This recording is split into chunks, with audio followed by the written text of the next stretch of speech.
Hello everyone, this is Sisi Asia and welcome to my video.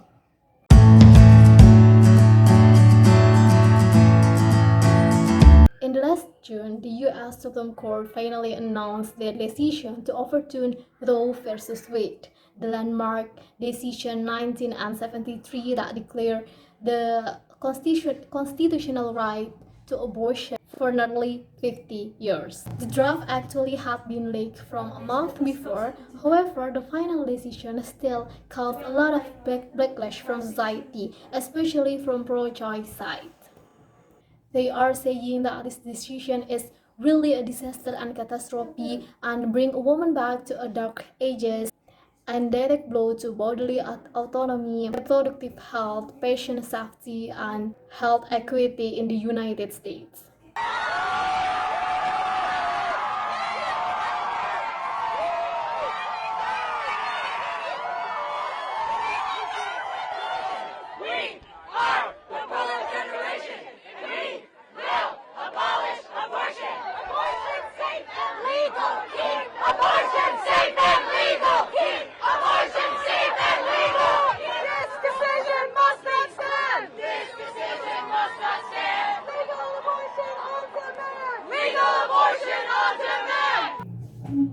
This video is not going to talk about the debate with pro-life or pro-choice, anti-abortion or pro-abortion, because to be honest, I feel that this topic is actually so complicated and emotional. It triggers our morality, but at the same time, we are aware about the woman's reproductive right.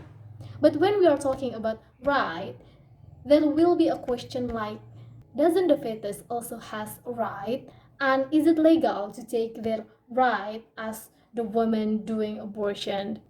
Since some people believe that fetuses are a person, and I believe it too. Why?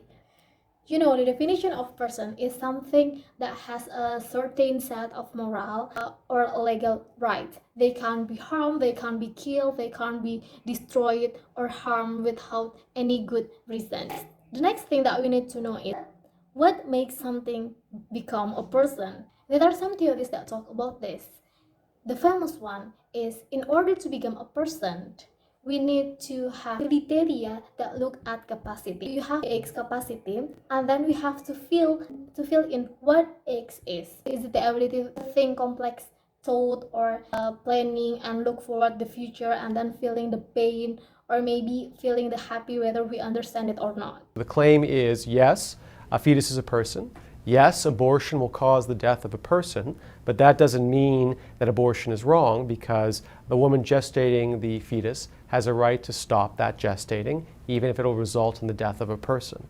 And the most famous version of this argument comes from Judith Jarvis Thomson, a very famous thought experiment about the world's most famous violinist. And she says, imagine you find yourself, you had a heavy night of drinking, you got drunk, you blacked out, and you wake up the next morning and you find yourself a human dialysis machine hooked up to the world's most famous violinist. Nobody doubts the violinist is a person, right? He's not only a person, a great person, world's most famous violinist. But she says, don't you have the right to unplug yourself from that person, even if it will turn out that it will result in the death of the violinist? And she says, if you think the answer is yes, then you think that even though the entity is a person, you may have a right to cause its death, a right to unplug itself. And she analogizes that to the right of a mother to unplug herself from her fetus, who is a person.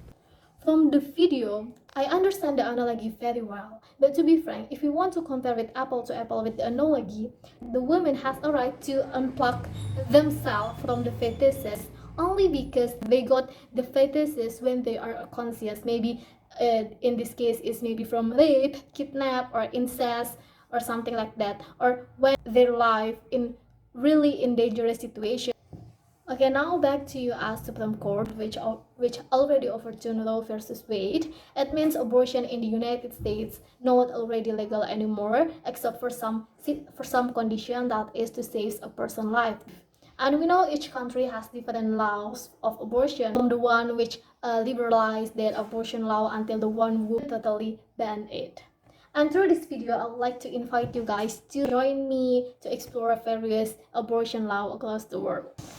Although the legal status of abortion varies considerably by region, a large majority of countries permit abortion under at least some circumstances. Globally, 2,000 countries ban abortion entirely. Most industrialized countries allow the procedure without restriction. Around 100 countries have some restriction, typically permitting abortion only in limited situations, including for socio-economic reasons, risk to physical or mental health of the women, or the presence of fetal anomalies. The global trend in abortion law has been toward liberalization. Since 2000, 38 countries have changed their abortion law, and all excluded Nicaragua and the US, expanded the legal grounds on which women can access abortion services. As you can see on the graphic, since 2020, Argentina and Thailand legalized abortion with certain gestational limits, and Mexico decriminalized abortion, as did South Korea. And you see New Zealand eased its abortion restriction. And most recently, Colombia made abortion legal on demand up to 24 weeks of pregnancy, the latest signs of a growing green wave in Latin America. One of the most restricted abortion laws is in El Salvador. When abortion is completely banned there, and one who do that will stay in jail for 30 years. Personally, I was so sad when I read that news.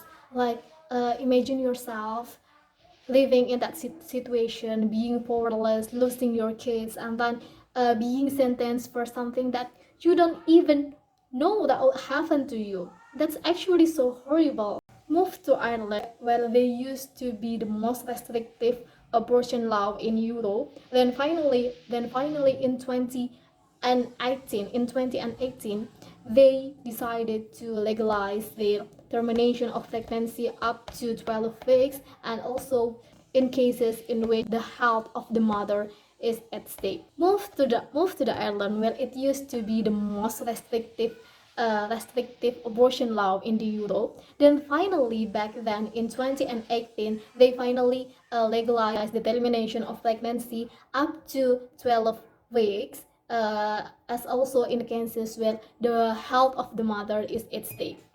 Things that I would like to say is having a very restrictive abortion law only brings harm to the women.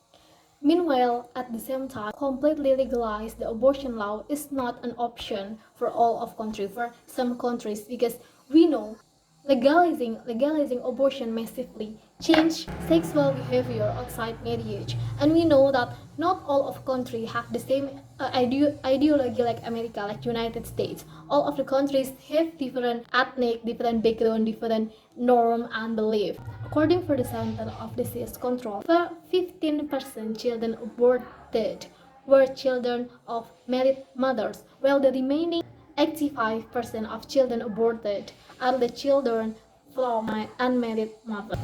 However, data show that abortion rates do not actually go down when faced with more restrictive laws. In fact, the rate of abortion is actually higher in countries where the practice is prohibited. For states that choose to make abortion as accessible as possible, there is a worry that laws will go too far and that many abortions will take place late in pregnancy.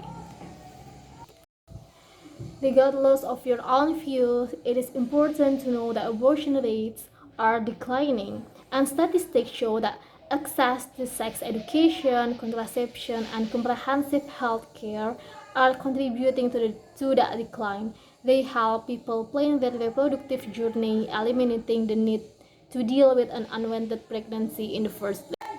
So whatever your position toward abortion, it is important to know that your opinion isn't informed by a misinformed.